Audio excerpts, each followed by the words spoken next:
안녕하세요. 지혜의 서재입니다. 오늘은 조금 깊은 이야기, 우리가 상처받은 스스로의 마음을 어떻게 이해해야 할지에 대한 철학적인 이야기를 나눠보려 합니다. 그리고 이 이야기의 중심에는 독일의 철학자 아르투어 쇼펜하워가 있습니다. 우리는 종종 예민함을 섬세함과 같은 것으로 생각합니다. 그래서 예민한 마음에 상처를 입으면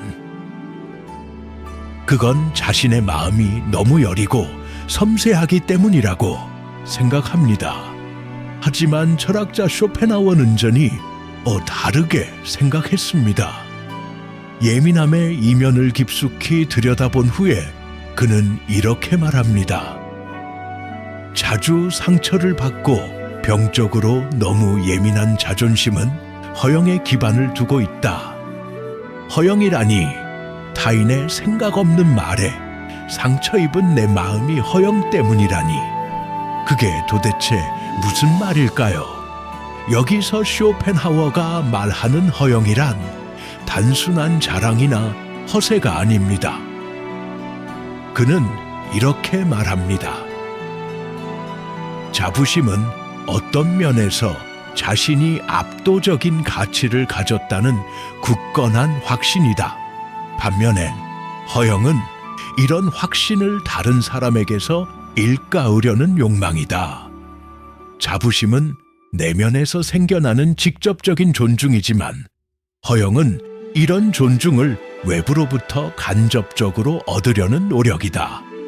허영심이 있는 자는 자기 마음속 본질보다 타인의 머릿속에 자신이 어떻게 비치는지에 더 신경을 쓴다. 그렇습니다. 결국 말하자면 우리가 누군가의 말에 상처를 받았다면 상처받은 그 마음을 만든 것은 누군가의 말이 아니라 우리가 타인에게 가지는 기대, 즉 허영이 원인이라는 것입니다. 예를 들어볼까요? 한 남자가 새로 산 옷을 입고 모임에 갑니다. 그는 거울 앞에서 꽤 만족했고 스스로 멋져 보인다고 생각합니다. 하지만 모임에서 지인 중 한 명이 그에게 말합니다. 오늘 좀 피곤해 보이네요. 그 말을 들은 그는 마음이 심하게 흔들립니다. 내가 초라해 보였나? 이 옷이 나랑 안 어울리는 건가? 그런 생각을 하면서 하루 종일 기분이 가라앉습니다.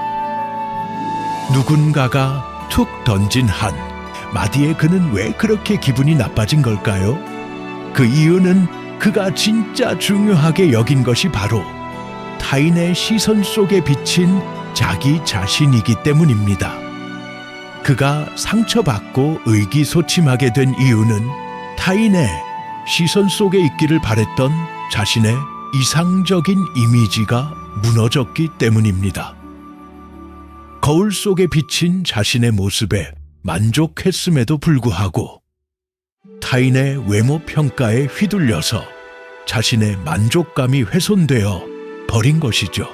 만약 그가 그 지인의 말을 대수롭지 않게 여겼다면, 자신은 멋지고 활기찬 모습임을 스스로 확신했다면 그는 그토록 상처받지 않았을 것이 분명합니다.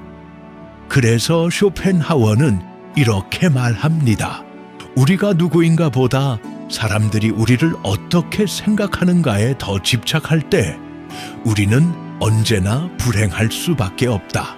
결국 타인의 생각을 통해 존중을 얻으려는 욕망, 즉 허영기 우리를 불행하게 만드는 것입니다.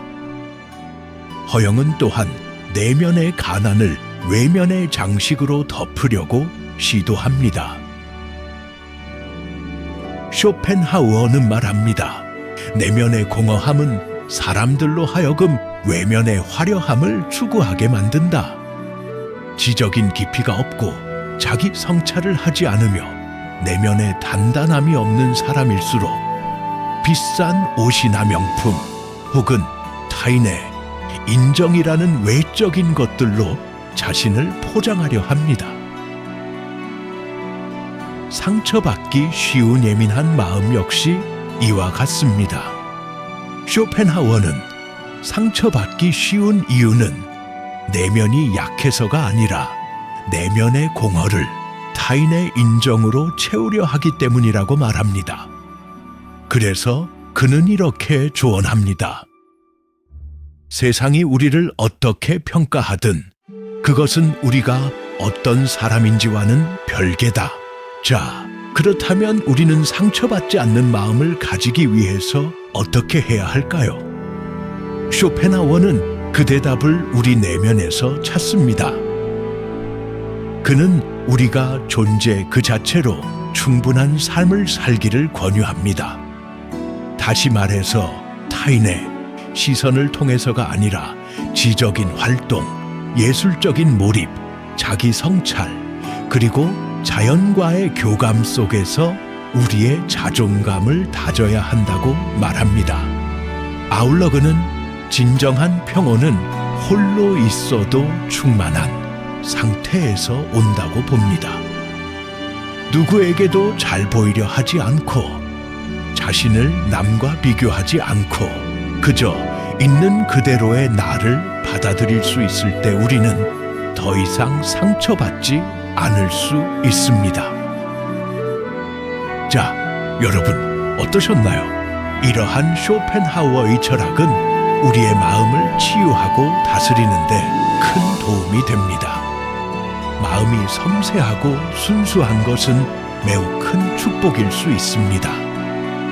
하지만 그 마음 예민하여 언제나 타인의 인정을 받기 위해 노출되어 있다면 그 순수함은 쉽게 찢어지고 상처받을 수 있습니다. 쇼펜하우어의 철학은 냉정하지만 정직합니다. 그의 말은 때론 뼈 아프지만 그 안에는 분명한 방향이 있습니다. 밖이 아니라 안을 보라는 조언, 타인이 아니라 자기 자신에게 인정받으라는 조언. 그 철학이 우리를 조금 더 단단하고 자유롭게 만들어줄 것입니다. 오늘의 지혜의 서재에서 꺼낸 이야기는 여기에서 마치겠습니다. 도움이 되셨다면 구독하시고 더 많은 지혜의 서재 속 이야기들을 들어보시기 바랍니다. 감사합니다.